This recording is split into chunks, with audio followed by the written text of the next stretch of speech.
Welcome back to the Get Fish Slap Effect podcast. I'm Tracy, and I'm here today to give you what's making a splash right now in marketing.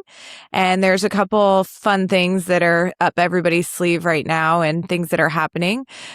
We just saw that Instagram updated their new logo. So I don't know about you guys, but we have mixed feelings in the office about what everybody thinks about their new word mark. So, we're still kind of feeling it out. I'm not really too sure. Then I started to feel bad, as a fellow, design person, looking at all their ideation and the videos that they're posting of how much work it took them to get to that point. And, you have to think about, like how many opinions you're going to have about your brand and what everybody's going to say and think. And really at the end of the day, it doesn't matter because it doesn't resonate. It got attention. So people are looking, they're talking about Instagram, and it's shifting focus away maybe from other platforms or other things that are happening. So, they have a win there. They have the discussion going and people are ranting about it, whether it's good, bad, or indifferent. But hey, good for you, Instagram, changing, making a pivot 10 years later. So that's pretty cool. I'd love to hear what you guys all have to think about that. We'd love to get your feedback to just kind of add to our fun polls that we're going, like, do you love it? Do you hate it? Are you in between? What do you think? Tell us in the comments. And another thing that I'm noticing quite a bit, obviously, like with AI and it's always on the radar of, like what can we continue to do to evolve our businesses and make sure that we're staying ahead.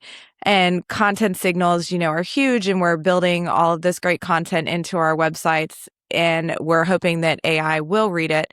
And by enabling our robot files essentially for bots to crawl the site, we think like, okay, the bots are going to crawl our site. But if we specifically tell them, hey, crawl all these AI agents too, and we specifically put that out there, there's a theory out there that, hey, that will speed things up. So that could help your content get read faster by these bots. So that's a big piece that we're exploring, in our agency on how to adapt and make sure that our clients' content, our content's being found faster by the various AI bots. And, it's just interesting to see how fast all of these different platforms are evolving, like whether it's chat and how it's becoming even more conversational. It's learning so much about us. I've found that, I'm starting to adapt more to Claude for other features and other things because of its capabilities, and even Perplexity Computer. I love it for all of its depth of knowledge of what it can dig into and how it can help you correct a hacked website in just a couple of hours, which to me blows my mind, where it can dig into the website files. So I feel like they each kind of had their strengths, but the one thing that I keep going back to, because chat, I feel like because we've used it so much, it knows so much about me, which is scary, and is able to adapt so much quicker. So I've been using chat to help feed what I feed these other platforms to make it more successful. So it's kind of an interesting integrated strategy. They all try to say like you can, do things with one by themselves. And I would think eventually perhaps, you could evolve out of having duplicate subscriptions and save some money, but I'm not quite there yet.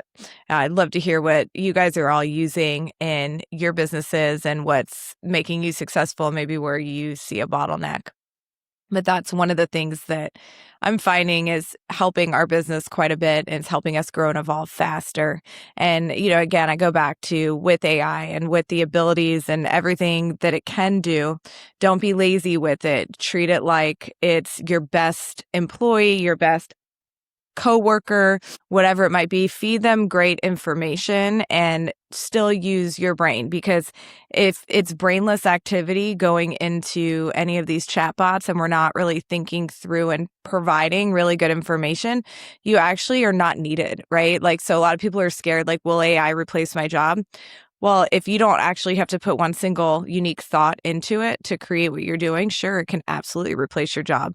But when the human input is what's needed to make it great and stand out and different, and it doesn't feel AI generated to the end user, that's where you do become irreplaceable, because it, like the businesses will need you to feed those engines.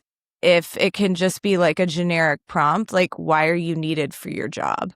If it can just be generic, like, could just run a script and have it do your job for you. So just think of that on like the lazy factor of just like feeding it weird prompts and expecting it to do your entire job for you. It's really there as an aid and a tool, and it's only as good as the user behind it. So my fun little rant for today will be, again, going back to the Instagram logo, love to hear your feedback. What do you think? Tell us in the comments. What are you using? What AI tools are like changing the game for you right now? I'd love to know. And are you getting your website ready for AI? Like, is it bulletproof? Is it as close as it can get? So that way you don't get left behind. Love to know in the comments, and follow along some more for us for more learnings. We'll be launching some classes soon, so you can learn all about how to take control of your brand and make it shine for all of what's to come next with marketing. Thank you so much for listening today. I appreciate it. I hope that you'll follow along for future episodes. If you enjoyed today's podcast, please go ahead and tap that like button, share it with your friends, and follow along on our journey on the Fish Slap Effect podcast. And we hope to see you again soon.